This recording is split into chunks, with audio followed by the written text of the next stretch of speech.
Salut, salut, on se retrouve dans mon parc favori. Aujourd'hui, je voulais te faire une vidéo pour te montrer des moyens faciles de briser la glace dans toutes les situations pour créer des conversations avec des inconnus et te sentir plus à l'aise. Tu vois, pour moi, briser la glace en conversation, c'est comme, je le compare avec un voyage en fait.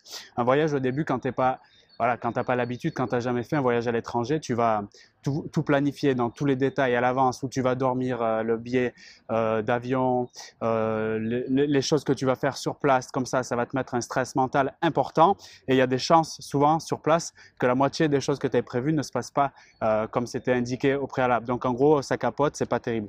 Mais briser la glace en conversation, c'est pareil. Au début, tu n'es pas à l'aise, tu prépares à fond et il y a des chances que ça se passe pas super bien parce qu'en fait, c'est une pression du résultat. Tu as des objectifs élevés que tu n'arrives pas forcément à atteindre, comme dans ton voyage, et du coup, bon, tu n'es pas satisfait.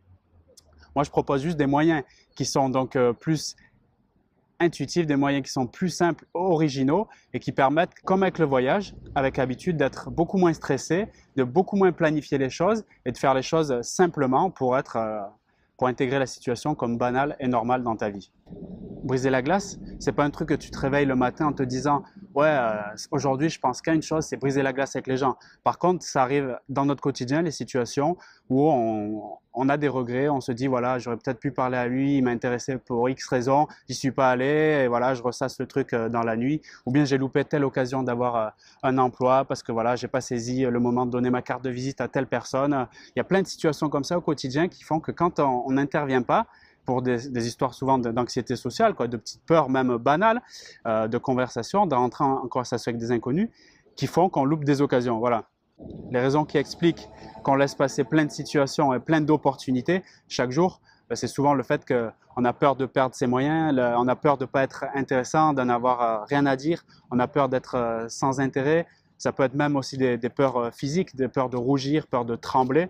Tout ça amène à ce qu'on se retrouve le soir chez soi en disant ben voilà, j'ai encore pas agi, j'ai laissé passer peut-être une occasion qui aurait pu m'apporter ça ou ça dans ma vie.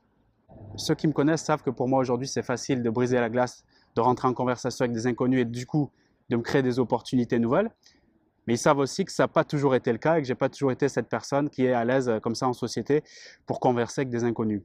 Pour moi, aujourd'hui, c'est même devenu un jeu. Je teste des approches comme ça au quotidien et en fonction de ce que je sais de moi, de ma personnalité et puis de ce qui marche plus ou moins, je vais en garder et en supprimer d'autres. Ce que je te recommande avec les moyens que je vais quelques moyens que je vais te citer maintenant, c'est de les tester et en fonction desquels tu te sens bien, de les mettre en utilisation plus régulière et tu verras que cette désensibilisation te permettra de te sentir complètement à l'aise face à des futures situations où tu dois briser la glace.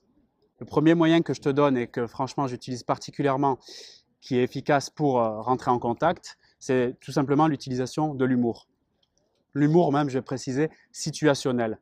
Donc en fonction des observations que tu fais par rapport à la situation en direct, c'est-à-dire les attitudes, les comportements, les bruits, les odeurs, la température, tout ce qui se passe autour, tu peux créer une situation d'humour. Et avec bien sûr ta personnalité, par exemple, si tu es un peu taquin, y a quelqu'un comme moi là maintenant, tu vois, j'ai le soleil dans les yeux, qui a des lunettes de soleil, mais que par contre il est en train de pleuvoir, tu vois, tu es dans une situation, tu es à côté de toi quelqu'un, il a des lunettes de soleil, il est en train de pleuvoir. Si tu es un peu taquin dans cette situation, tu peux dire à la personne, tu crois que tu es encore en vacances? Tu pourrais dire ça parce que comme il a les lunettes, ça laisse imaginer qu'il se croit encore à la plage, etc. Selon la personnalité en face, il aura toujours une réaction et cette réaction pourra servir de continuer la conversation. Autre moyen, tu peux utiliser aussi la provocation. Bon, je te mets en garde, c'est un art un peu délicat.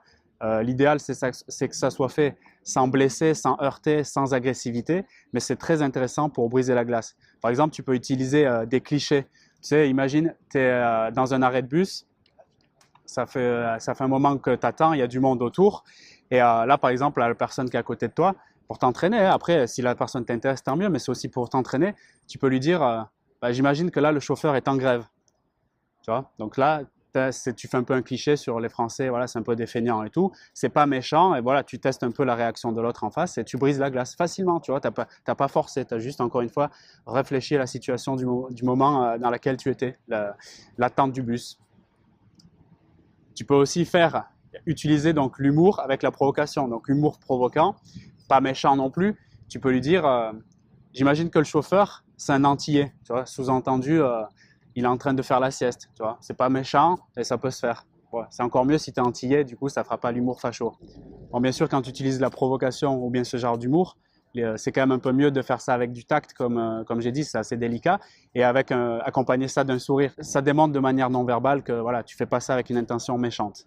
Une troisième manière que j'utilise, que je te recommande pour briser la glace et qui est franchement intéressante, c'est d'oser dire que tu ne sais pas. C'est intéressant parce que ça montre une certaine forme de vulnérabilité, ça augmente la confiance que l'autre il peut avoir en toi immédiatement parce qu'il se dit voilà, lui il n'est pas en train de se la péter, voilà, il limite presque il se rabaisserait et tout. Et ça crée une affirmation, paradoxalement, une affirmation de soi, tu vois, en montrant ton courage, le fait de dire voilà, je ne sais pas telle ou telle situation.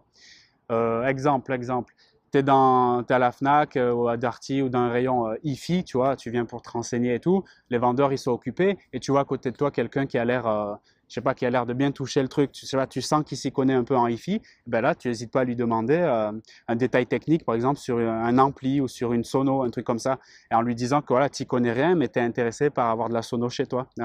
Comme la personne, tu vas nourrir son besoin de considération, si elle s'y connaît, il y a des chances qu'elle va vouloir te renseigner avec passion, limite, si c'est quelque chose qu'elle connaît en tout cas.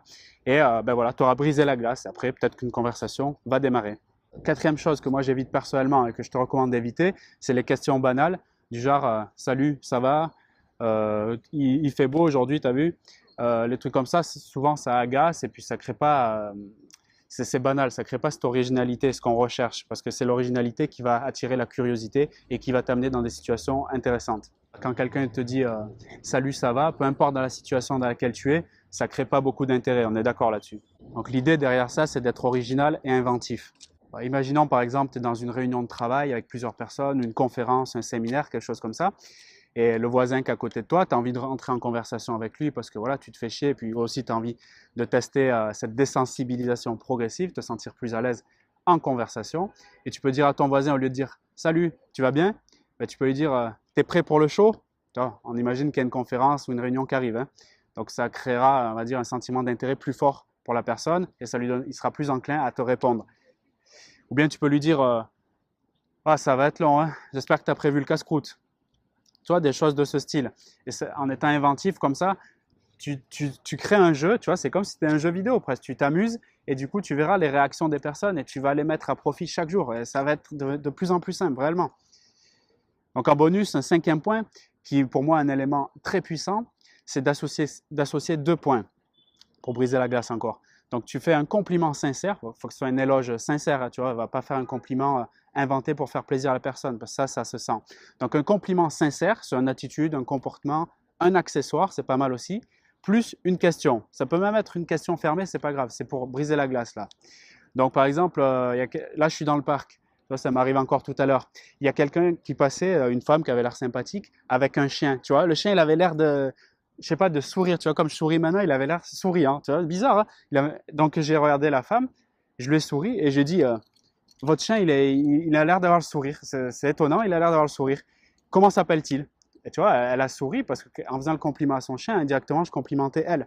Donc elle a souri, on a commencé à discuter et c'était fort agréable. Ou bien, par exemple, bah là, je suis encore sur mes lunettes, tu vois. Tu peux faire un compliment à la personne, dire, vraiment, je sais pas, admettons, tu aimes mes lunettes, tu dis, j'adore tes lunettes. Tu les as pas achetées en France, tu les as trouvées à l'étranger, tu vois. Petit compliment avec une question. Tu le fais une fois, deux fois, trois fois. Dès que tu vois que voilà, tu te sens plus à l'aise à le faire, parce que ce qui compte en premier lieu, c'est que tu te sens plus à l'aise à le faire. Et si tu es plus à l'aise à le faire, ça va se sentir et donc ça va se transmettre, quoi. Tu vois, il va y avoir une énergie qui va passer, ça va être juste formidable. Bon, il y a des millions de manières, franchement, de briser la glace. Je voulais t'en faire part de quelques-unes dans cette vidéo parce que j'ai eu beaucoup de questions à ce sujet-là. Et si tu veux aller plus loin, améliorer tes conversations et te sentir plus à l'aise dans tes relations, j'ai un guide complet, donc le guide des 25 façons d'enrichir tes conversations que je t'offre directement. Pour le récupérer, c'est très simple. Tu vas dans le premier lien dans la description, tu rentres ton adresse mail et tu le reçois immédiatement. Tu peux commencer à travailler ça et à augmenter donc tes capacités relationnelles.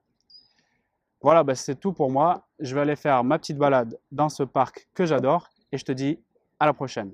Ciao, ciao.